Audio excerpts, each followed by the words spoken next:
Hey everybody. Welcome to my annual or monthly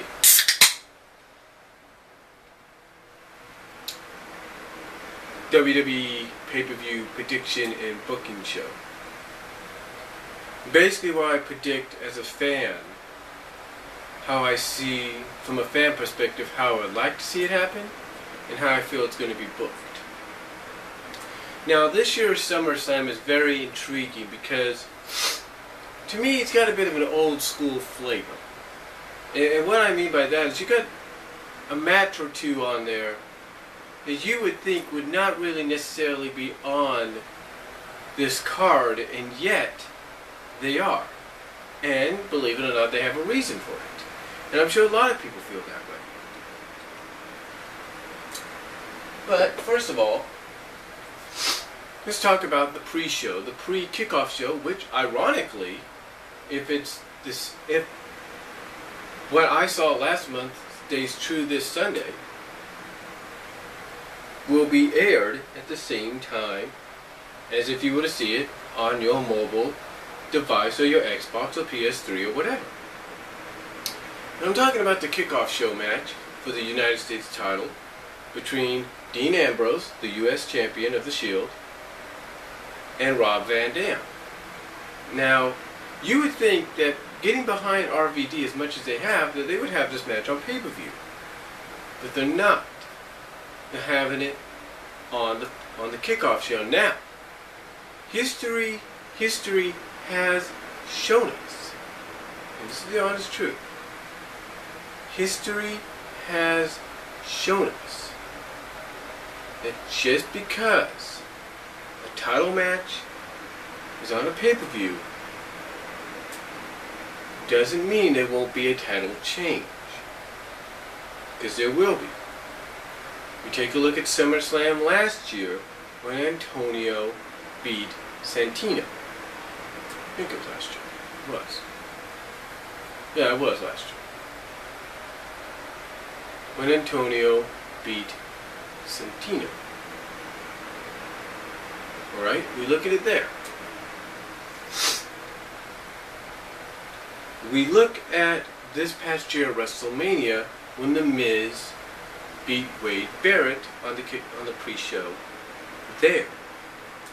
So history has had its share on these kickoff pre-shows of the WWE to where the championship can change hands. Now, the question is, will they take the United States Championship off of Dean Ambrose? Well, he's had its extreme rules. And with the news going around that the Shield's push may be dwindling down a little bit in favor of another trio that's just arrived on the scene, I wouldn't be surprised if Ambrose drops the belt. I wouldn't be surprised by that whatsoever. I wouldn't. And especially with them getting behind RVD, who knows? Now there's speculation going on that what occurs during this match could lead into what we get on the card, which is already pretty much a foregone conclusion when it comes to, to that match. But we'll get into that as well. Now, as far as a fan goes, I like Rob Van Dam. I've always been a fan of RVD. Heck, he high-fived my hand when he walked by at the end of a house show in Topeka, Kansas. What does that tell you? Anyway, do I see RVD winning this? It's kind of up in the air. But as a fan, I would like to see it. Booking-wise, it's kind of up in the air. Booking-wise, you don't want to lose any momentum you still have with the Shield. But then again, if what some sources are reporting is true, then I wouldn't be surprised if RVD does get booked to win the title. But then again, he is a part-time guy, which means he'd only defend the championship on Raw, SmackDown, and several live events, and that's it. So it's kind of 50-50, but we'll have to wait and see. Booking-wise, it's kind of up in the air. Now, as far as the pay-per-view itself goes, we've got several matches lined up. And it's a decent card. Like I said, some matches surprisingly are on this card that some fans would expect, and one match that some fans didn't expect, but because of what's going on Sundays as well, they're not surprised. And of course, I'm talking about these two single matches. The first match is Cody Rhodes and Damien Sandow. Now this has some story behind it due to the fact that Sandow basically stabbed Cody in the back at Money in the Bank. And Cody wants to look for retribution. Now Cody, storyline-wise, has gone out and said that the only reason he's been doing this to Sandow lately is because Sandow keeps coming out and saying he's the better man. I guess what Cody's trying to indicate is if Sandow was the better man, he wouldn't have hid like he did and came out at the last second to win, or being the better man, he would have allowed Cody to win. Go figure. I don't know.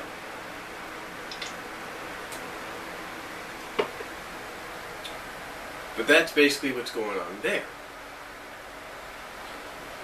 Now, who do I see winning this? Well, prediction-wise, as a fan, you're probably hoping, as a fan, that Cody Rhodes gets his retribution. He gets his win.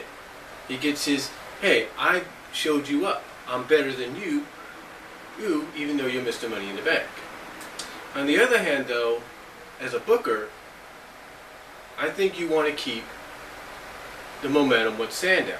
You want to show that he is Mr. Money in the Bank and that he is worthy of being the World Heavyweight Champion in the future, so you want to keep the momentum with him. So booking-wise, I believe they'd book Sandow to win. As a fan, prediction-wise, you want to see Cody win. And then we got the next match after that, which is a Divas match. And no, it's not for the Divas title. Heck, neither one of them's the Divas champion.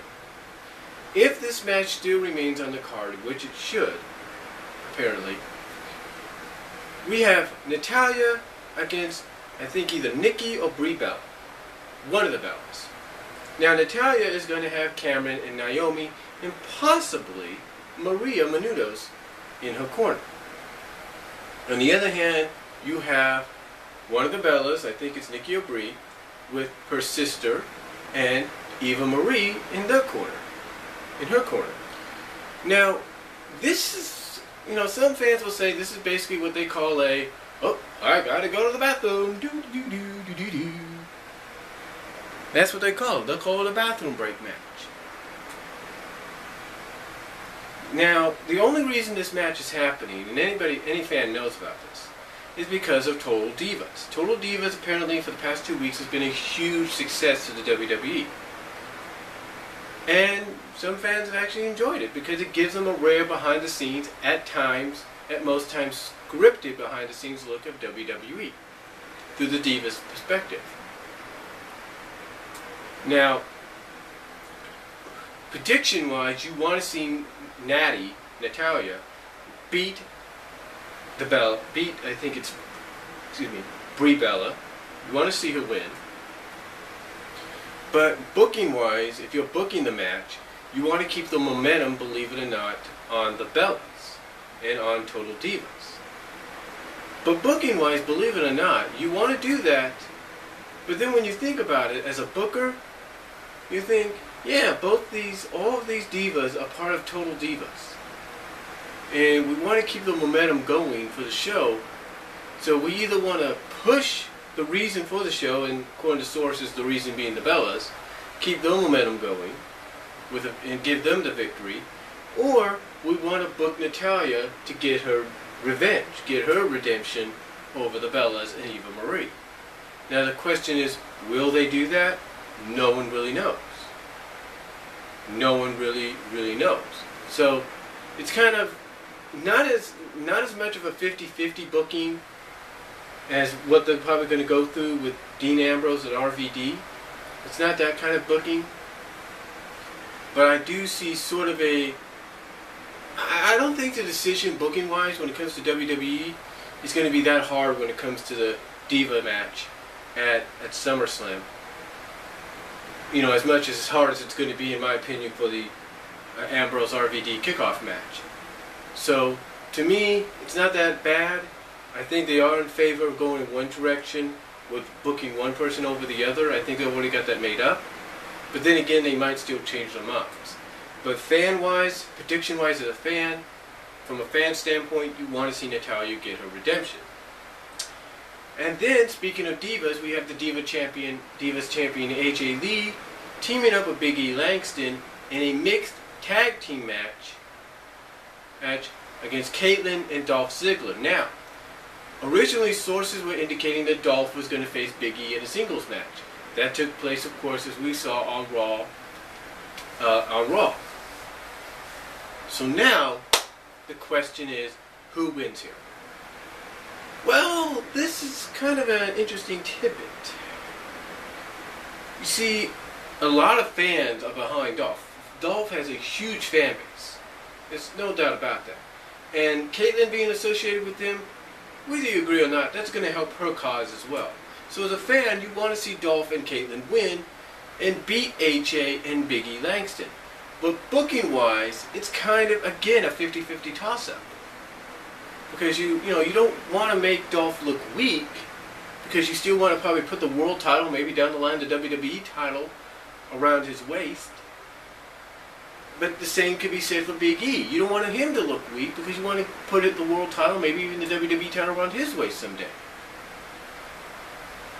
And of course with the divas involved, you don't want either one of them looking weak because you still look at Caitlyn and AJ as being your focal points for the division in the future, basically being your answer to, let's say, Trish and Lita, as crazy as that sounds.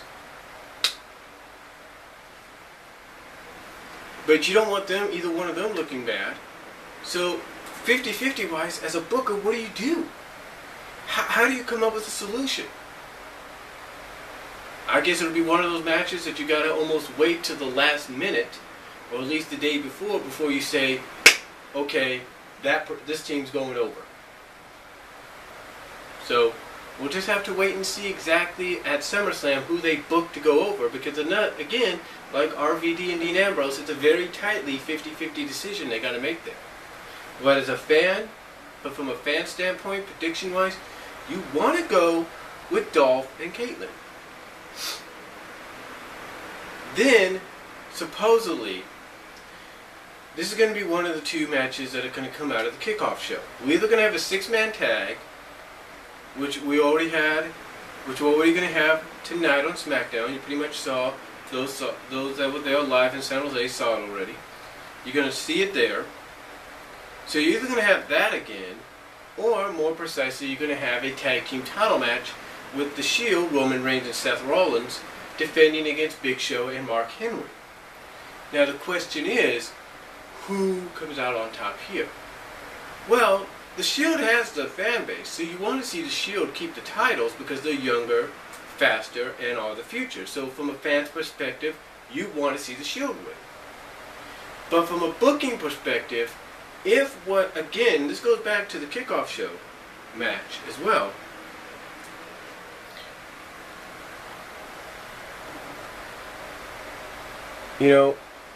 If what the sources are saying are true about The Shield and the momentum slowly winding down in favor of another trio, and we'll talk about that trio in a little bit, then booking-wise, you kind of want to put the belts on Mark Henry and Big Show to indicate, hey, here's a new team put together, and in their first attempt, they're tag team champions. Now, I know there's going to be a lot of people who are on their IWC that's going to be like, well, that's what they do with Big Show all the time when they have nothing else for him. They always put him with another big man or something like that, and they make him tag team champions. Well, they put him with so-and-so, and they make them tag team champions. Yeah, I admit, maybe it's not the best idea to do that. I admit that. Maybe that's not the best idea, but you got to realize this. Big Show is one of the big-time stars, one of the big-time players. So you got to have him involved in something. And even if it's tag team wrestling, hey, look at it this way. It helps the tag team division. It does. Okay, it does help the tag team division, whether you like the fact that you're going to have a tag team that's going to weigh around 850 pounds holding the tag team, basically 2 pounds, that are going to basically be at a combined weight of being well, basically their combined weight is going to be 150 pounds less of a ton. It's going to be 150 pounds less of a ton, then hey, it still worked. And it gives both men something to do.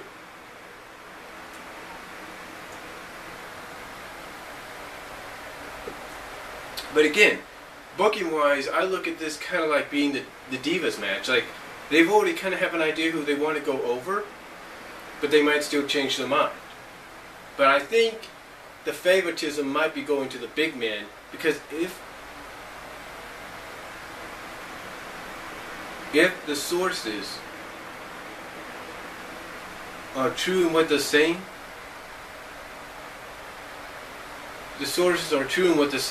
then the Shield's momentum is slowly going to start dying down, and this Sunday could be the killing point, or at least the slowdown point of the Shield's momentum. So again, as a fan, you want to see the younger guys go over, and that being Rollins and Reigns. But booking wise, it's kind of like the Diva deal. You know, it's like they already have an idea who they want to go over, but they might change their minds. Now, Ring of Fire. Ring of Fire, aka Inferno match. Now, I talked about this in a short video entitled what I thought, basically entitled here on my channel, what I think the Ring of Fire match will be like at SummerSlam. And pretty much, I was right on the money. You see, because we're in a PG era, the WWE is not going to take the chance of allowing somebody to be set on fire. Especially with the fact that, well, let's take a look at it this way. Neither one of the competitors are wearing any long sleeves, if you know what I mean. And again, being in the PG era,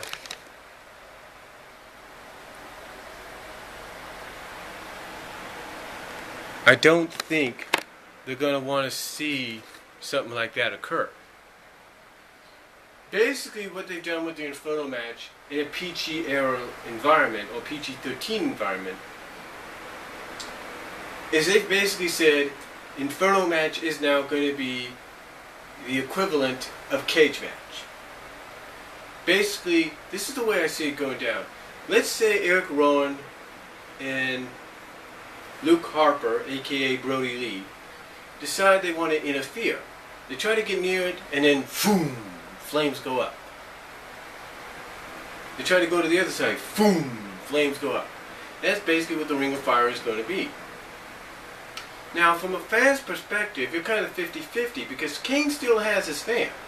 Kane still has his supporters, and you want to see him get his revenge on the Wyatt family for basically making his life miserable. Or basically sneak attacking him along the way. But then again, on the other side, Bray Wyatt's got a huge fan base behind him, because pretty much like anybody else that's come along in the past for WWE that's had this kind of a character, or, well, not this character exactly, or characteristic, or gimmick exactly, but something similar that's been edgy. Basically, that's had a character that's kind of been edgy and controversial. You know, basically, he's got basically these fans that Bray's got are hoping that he's going to be the catalyst, the key that sends them into an era that goes to TV 14. That's what they're hoping for. But then again, we don't really know. Now, behind the scenes, Triple H is pushing the Wyatt family. He wants them to be pushed to the top. But the question is, will they get that opportunity? It's up to them. But that's why it's kind of 50-50 as a fan's prediction goes. Booking-wise, of course you want to keep the momentum with the Wyatt family. You want to show that this Wyatt family is a threat. And that if they can beat the Monster Kane, and that if their cult leader, Bray Wyatt, can beat Kane in his match, a Ring of Fire, aka Inferno match, in the middle of the ring, 1, 2, 3, And then let's say probably do something with the fire that storyline-wise keeps Kane off television while he goes films off television for a couple of months while he goes and films See No Evil 2. Then, you would be stupid not to book him. Book Bray Wyatt to win. Now I know some people might think, well, the way WWE's logic is, knowing them, they'll have Bray Wyatt lose this damn match and there goes his momentum. Well, even if they decide to do that, you know as well as I do that even in defeat, the individual or the group that's being pushed to the moon, if you will, behind the scenes, is going to come out looking strong in some ways. But I believe, booking-wise, they already have Bray Wyatt going over Kane in this match. Now, they might surprise us, but even if they surprise us, don't be surprised if they still go over in defeat with a post-match attack involving the fire. Hold it. And so, don't be surprised. And again, now, before I move any further, you remember I talked about behind the scenes how the Shield's momentum might be going downhill a little bit behind the scenes according to several sources, in favor of a trio replacing them. Here's your trio, the Wyatt family. And this apparently, from what I understand, could lead probably very close to a Wyatt family Shield feud down the line. We just don't know who's going to be good and who's going to be bad. And then we have the World Heavyweight Championship match. Christian versus Alberto Del Rio. Now, what happens here? Does Christian go over? Does Del Rio go over? Well, prediction-wise, you want Christian to go over. You do. As a fan, you want to see Christian get that one last run with the World Heavyweight Championship. You want to see it. So as a fan, you want to see that happen. Booking-wise, it's kind of 50-50. I mean, you've got Del Rio basically as a full-fledged heel again, but behind the scenes, he's gotten some heat at times. So it's kind of 50-50, but I think it's kind of that 50-50 like the Divas and the possible tag team title match, to where they already have an idea who's going to go over, but they might change their minds. So don't be surprised if they book Christian to regain the World Heavyweight title for the third time at SummerSlam, to give him that one last run, that one last hurrah as champion. Don't be surprised by that. I'm not going to be surprised. But then again, they might change their minds. But the reason I feel that they're going to do that is because I'm thinking they're going to start a program down the line with Ricardo and Del Rio. I just feel it. And besides, you want to give Christian someone to feud with besides Del Rio down the line. And look who's rating in the reigns. Mr. Money in the Bank World Heavyweight title briefcase holder, Damien Sandow. There you go. Now, what about the Beast, the Best versus the Beast? CM Punk, best in the world, versus Brock Lesnar, the Beast. This, my friends, is a toss-up beyond compare, because even the people behind the scenes at WWE don't know what to do. They don't want either man to look bad. They don't want either man to look bad. They don't want either man to lose. They're in a situation where their hands are like this. I can't get loose. We need to go this way, but we gotta go that way. They don't know what to do. And fan-wise, it's the same thing. Fans are torn. I mean, you got your CM Punk marks of the IWC that are like, CM Punk's got to win. He's got to beat Brock to prove he's the best in the world, to get back in his title hunt. But then you got Brock's fans that have followed him from UFC And from the past of in his previous WWE career, they're like, Brock's got to go over, man. He's stronger, he's bigger, he's got to have that momentum. So again, nobody knows what to do. So again, this match, booking-wise and fan prediction-wise, has everybody totally up in the air. Even me. Because even though CM Punk needs this win, it's totally up in the air. Nobody knows what's going to happen. Nobody knows how they're going to get Punk or Brock not to look bad. They don't know how they're going to not make them look bad. They don't know how they're not going to make them look weak or anything. They don't know what to do. This is a toss up in the air deal that practically until the bell rings to start the match and the bell rings after to end the match, will you know the direction they decided to go in. So this one is a big, who knows, toss up in the air they're going to go with, because basically booking's kind of like scrambling with this one, and fans are like split down the middle. And then, after that, you have the WWE Championship match. John Cena, Daniel Bryan, Triple H guest referee. This is going to be a big one, boys and girls, because pretty much the fans, well, they're more vocal than booking. And pretty much you got 75% of the fans that want Daniel Bryan, or 65% of the fans, I should say, that want Daniel Bryan, and you got 45% of the fans that want John Cena. So it looks like, fan prediction-wise, Daniel Bryan's going to win. Booking-wise, it's kind of tossed up in the air too a little bit. I mean, John Cena's got this elbow that he's got to have surgery on.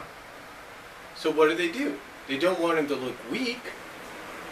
And even if he could still go, they don't want him to lose any time. If let's say the doctors come out and say, oh yeah, he can still wrestle, he can still compete, but he's got to have a brace. They don't know what to do there. But I don't think the decision's that bad. I think, honestly, we are going to probably have a new WWE champion in Daniel Bryan. But here's the catch. A lot of people are talking about whether or not Triple H is going to go heel. Well, according to several sources, that's been tossed out the window or been nixed. May have been nixed, but we're not totally 100% sure. And then on the other hand, you have Randy Orton that, according to several sources, could be cashing in after the match and becoming Mr. McMahon's new corporate champion, basically turning heel in the process. So the question being, the question is going to be, are they going to let Daniel Bryan walk out as champion and enjoy maybe one night as champion? Or are they going to have Randy Orton cash in, associated with Mr. McMahon? Or are they going to turn Triple H and Stephanie heel? No one knows. But booking-wise, let me just put it this way. It's kind of like the Divas and tag team match, if you will. They know who they want to win, but they might change their mind. And they might even go in another direction. But we'll just have to wait and see. But fan-wise, it looks like Daniel Bryan's the favorite. So those are my predictions of how as a fan, fans would like to see some of these matches, all these matches go down. And booking-wise, how I see WWE probably booking these matches going down at SummerSlam. So let me know what you guys think down